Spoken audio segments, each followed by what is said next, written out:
All right, a day after facing rout in Bihar Assembly elections, BJP's parliamentary board, which is the party's highest decision-making body, is currently meeting at the BJP office in the national capital to introspect the crushing defeat at the hands of the Grand Alliance. In fact, top BJP leaders, Prime Minister Narendra Modi, Arun Jaitley, Amit Shah and Rajnath Singh are all attending this meeting. These are the visuals that we got for you a short while back from inside that crucial meet. Sources have told India Today that the BJP top brass will be mulling action against dissenting voices like RK Singh and Shatrughan Sinha in the parliamentary board meeting. After the disastrous performance in the national capital elections, this is now the BJP's second defeat in the assembly elections in the year 2015. Our executive editor Javed Ansari joins us for more on this. Javed, so what can we expect out of this very crucial introspective meet that has been organized? We have seen dissenting voices within the party. We have seen BJP MPs coming out and openly taking a dig at the BJP top leadership and the RSS chief Mohan Bhagwat. Look, as for now, I think what I'm told and given to understand by senior BJP leaders is that they will. The need of the hour, they say, is to close ranks and put up a united front. Action, if any has to be taken, will be taken in due course. Today's exercise, they say, is the beginning of a process. It will be a sustained one over a period, over several weeks, where they will go into a detailed introspection into the things that went wrong, things that could have been avoided, and the correctives that they need to apply for the future. Because Bihar is done and dusted. They've lost Bihar. But there are other challenges that await. Challenges in Punjab, in Tamil Nadu, in West Bengal, in Assam. And therefore they believe they need to put the house in order as early as of yesterday, because these are crucial states. If after Delhi and Bihar they go on to lose some of the other major states, then this could really spell trouble. And that is something they want to avoid, and that's why they've started this introspection exercise. And senior BJP leaders are saying that they will, and even the RSS appears to be pretty concerned, and that's why senior BJP leaders are saying that they will get to the bottom of it and try and apply the correctives that are needed. But, Javed, putting up a united front is one thing that they would have to do now in the situation that they find themselves. But so far, the BJP hasn't really made any big inroads. What should they do now to, improve their poll prospects, especially in the wake of those 5 crucial elections that are scheduled to take place next year? Look, in every election, there is a multiple of reasons why you win or why you lose. True. There are things that you can control, and those are the things that the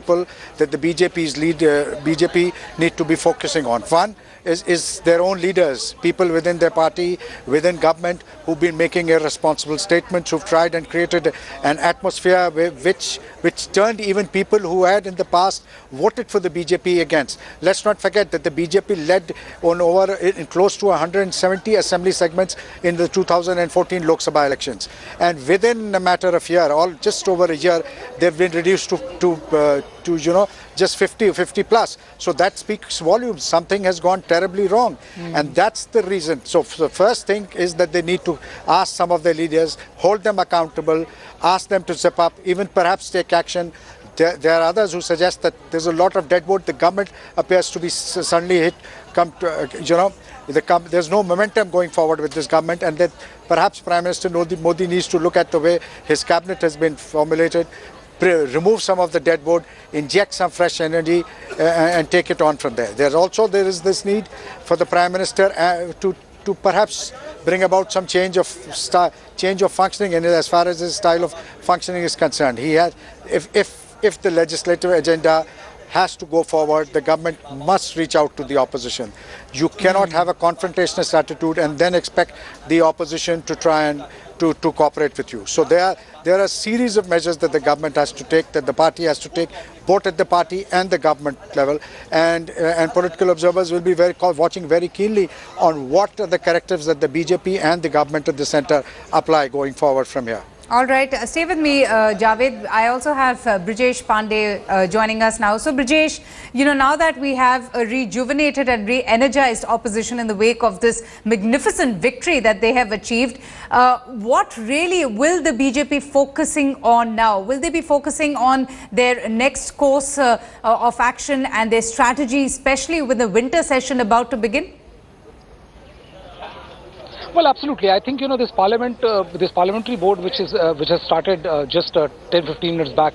The biggest agenda will be how to regroup itself and find the cause of the defeat and the reasons of the defeat, so that that the party doesn't end up repeating them in future course of action. Apart from that, there are several very tempting bait, provocative bites which are being given by Shatrughan Sinha, and there are counter bites given by the likes of Kailash Vijayvargiya and Uma Bharti. But I think my sense of what I have spoken to various leaders, our sense is that the party will not try to bite the bait and do something like expelling Shatrughan Sinha or suspending him and RK Singh from the primary membership, because other than exacerbating the existing situation, it will not end up helping the party achieve anything. So my guess is, my assessment is that the this parliamentary board will more or less try to assess the whole situation which has emerged, and will also try to evolve situations, involve ways in which to counter opposition, and as well as make sure that that the important bills like GST and others can be passed. Brijesh, in the past we haven't really seen the BJP reining in the fringe elements within the party, or the party hotheads who have been making a lot of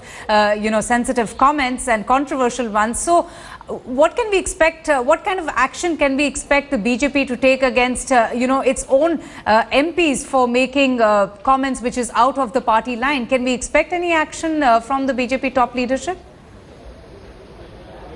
Well, to be very honest, Avantika, I think it is the fringe elements and the statements made by MPs like MPs and cabinet ministers like Mahesh Sharma and others, which has harmed party more than the statement which has been made by Shatrughan Sinha and RK Singh. These people voiced their concern when they were completely neglected by the party. If you look at the history of Shatrughan Sinha, he has been in the party much before most of these people were there in the party, and to be neglected in a state election in which he's a part of Bihari folklore, his dissatisfaction was definitely to be heard. And I mean, in politics, as in life, we always see that you try to placate the disgruntled element to make sure that you deal with the situation once you are past the election scenario. But unfortunately, the BJP leadership, instead of paying heed to this commonsensical advice, went ahead with and brushed aside the candidature or the claim of Shatrughan Sinha and the whole piece of Bihari pride, and the party paid a heavy price for that. Avantika? Absolutely. Brijesh, stay with me. We also have with us consulting editor Rajdeep Sardesai. Rajdeep, what do you make of, the rumblings within the BJP, the voices of dissent, which, was existent but now is becoming more louder with the recent defeat that the BJP has faced? Look, I think it is almost inevitable that after a defeat of this scale, there will be those who will express their dissent. Some of these voices have kept silent in the last few months, because they've been just waiting, in a sense, for the results before they express themselves more openly. The likes of Shatrughan Sinha, RK Singh have spoken earlier. Now you've got a counter reaction from the likes of Uma Bharti, who are questioning why action isn't being taken against Shatrughan Sinha. So I think after a defeat, it's almost inevitable, particularly in a party like the BJP, which is much more open in that sense than the Congress, that such divisions will come out in public. The question is that I don't believe that the defeat in itself will be reason enough for any dramatic changes within the BJP in terms of personnel. It's not as if Amit Shah is resigning as party president today. It's not as if there will be major changes in the top hierarchy. What will happen, I think, is a change in style.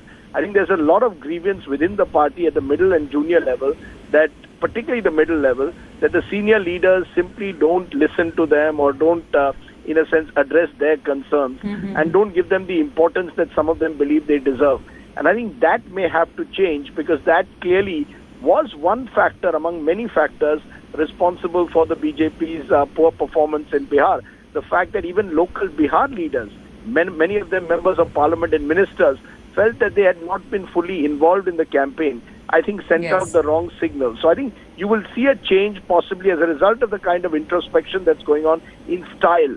But I don't expect a major change in any form in terms of the actual people who call the shots today in the BJP. So we can expect a change in style from the party's top leaders there. Rajdeep and Brijesh, just stay with me. I'm getting in some breaking news right now. Ni